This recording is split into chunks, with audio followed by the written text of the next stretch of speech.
আজি পাথাৰকান্দি সমজিলাৰ কাৰ্যালয় উদ্বোধন হ'ল আৰু পাথাৰকান্দিবাসী ৰাইজৰ বহুদিনীয়া এটা দাবী আছিল যে পাথাৰকান্দিত সাব ডিভিজন হ'ব লাগে।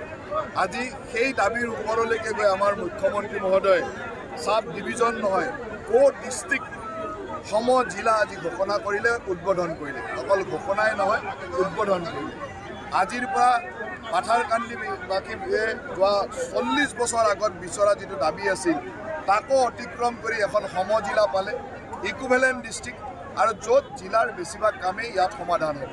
সাধাৰণ মানুহ কোনো কামৰ কাৰণে বিশেষ কাম নাথাকিলে, নাথাকিলে অন্ততঃ কোনোৱে জিলাৰ সদৰলৈকে যাব নালাগে, নিজৰ বিধানসভাৰ কাৰ্যালয়তে এই সমজিলাত কাম কৰিব পাৰিব। বিভিন্ন চাৰ্টিফিকেট লোৱাকে হওক, এনৰেগাৰ পৰা পঞ্চায়তৰ পৰা ব্লকলৈকে সকলো কাম, MLA ফাণ্ড, MP ফাণ্ডৰ পৰা সকলো ইয়াতে চলিব। আৰু সেইকাৰণে এই সমজিলাই এই অঞ্চলৰ উন্নয়ন ক্ষিপ্ৰতৰ কৰিব, এই অঞ্চলৰ ৰাইজক প্ৰশাসন ব্যৱস্থাটোৰ লগত ওচৰ চপাই লৈ যাব।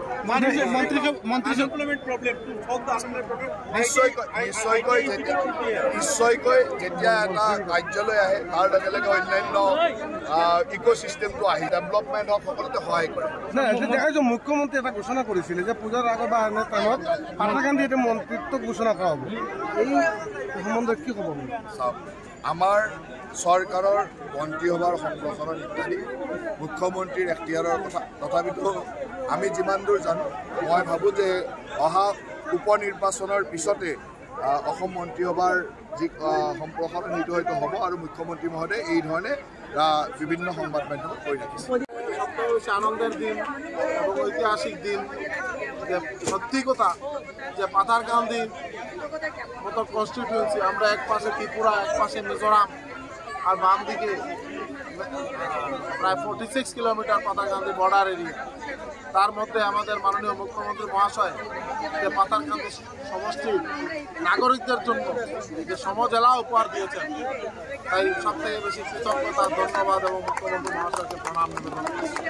1984-এ পাথারকান্দিতে সাব ডিভিশনের জন্য আন্দোলন করে এখানের মধ্যে একজন এডিসি নিহত হয়েছিল।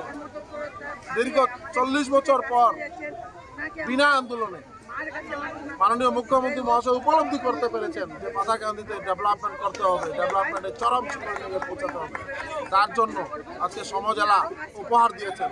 এই ঐতিহাসিক দিন, ঐতিহাসিক ক্ষণ আপনারা কিছু সময় আগে দেখতে পেরেছেন যে মাননীয় মন্ত্রী জয়ন্ত মল্ল বরা মহাশয় এসে ওনার নিজের হাতে এই অফিস ওপেনিং করেছেন।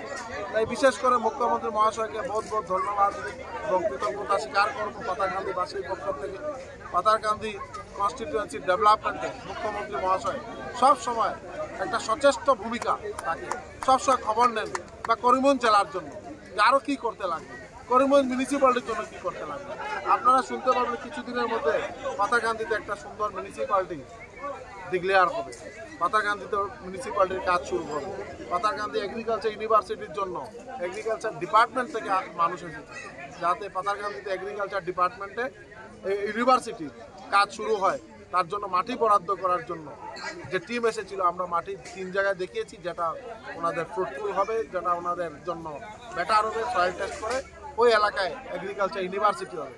এটাই আনন্দের কথা যে পাথারকান্দির এখন উন্নয়নের চরম শিখরে যাতে গিয়ে পৌঁছতে পারে। আজকের এই নবরাত্রির দিনে মা দুর্গার কাছে, মা কামাখ্যার কাছে এই প্রার্থনা করব যাতে সবার মঙ্গল হোক, মুখ্যমন্ত্রীকে আরও শক্তি দিন, যাতে মাননীয় মুখ্যমন্ত্রী ডক্টর হিমন্ত বিশ্ব শর্মা মহাশয় যাতে আসাম তথা সমগ্র ভারতবর্ষের উন্নয়নে যাতে